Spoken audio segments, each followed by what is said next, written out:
Bonjour à tous, j'espère que vous allez bien. On se retrouve aujourd'hui pour une vidéo sur Héloïse qui est de retour à l'hôpital. Comme vous le savez, l'année dernière, Héloïse s'est battue courageusement contre un cancer du sein dit agressif. Désormais en rémission, la jeune femme est déterminée à profiter à fond de sa vie. Dernièrement, elle s'est même rendue au festival de Coachella en Californie avec d'autres influenceuses. Mais depuis son retour, Héloïse a complètement déserté les réseaux sociaux, suscitant alors quelques inquiétudes. Finalement, il y a 2 jours, la candidate de télé-réalité a annoncé être de retour à l'hôpital. Alors, que s'est-il passé? Hier, Héloïse a pris la parole pour tout expliquer et elle a clairement frôlé le pire. N'hésitez pas à vous abonner à la chaîne si ce n'est pas déjà fait et à liker et commenter cette vidéo pour me soutenir. Merci beaucoup et à très vite pour une nouvelle vidéo.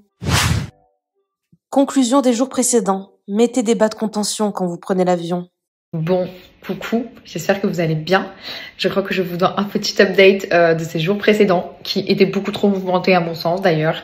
Mais bon, du coup j'espère que vous allez bien. De mon côté, tout va bien, tout est rentré dans l'ordre, voilà, ça va beaucoup mieux. Pour vous faire un update, en gros, je suis partie à Coachella, je sais pas si vous vous en souvenez. Après, j'ai un peu coupé parce que je vous avoue que j'étais super fatiguée avec le décalage horaire. Après, j'ai retrouvé ma fille, tout ça, j'étais trop contente. Franchement, quand tu pars en vacances et que tu retrouves ton bébé, cette sensation-là, c'est son odeur, la sentir contre toi, je vous jure, c'était, oh là là, en plus elle parle, donc quand elle m'a retrouvée, elle m'a fait « Maman !» Bref, j'étais trop contente de la retrouver.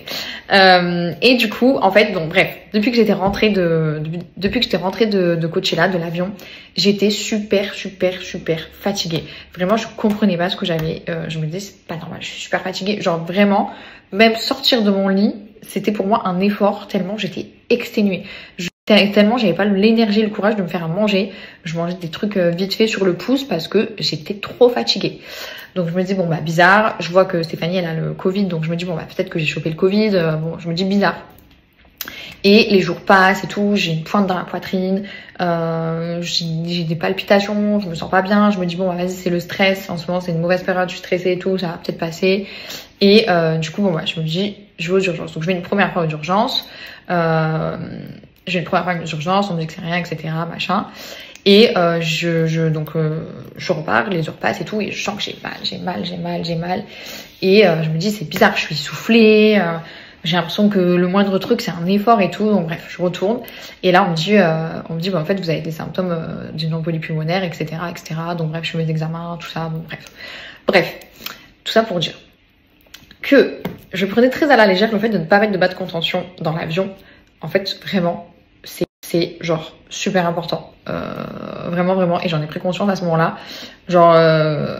on me l'avait déjà dit, parce que du coup, il faut savoir que je suis suivie par un cardiologue depuis mes chimios, parce que avec les chimios, vu que c'est les chimios, c'est assez lourd. Je sais que niveau cardio, il faut que je fasse important. Bon, après, tout va bien, mon suivi cardio est nickel, mais mon cardiologue m'avait déjà dit, mettez bien des bas de contention quand vous restez allongé longtemps, quand vous faites opérer ou quoi que ce soit, mettez bien des bas de contention.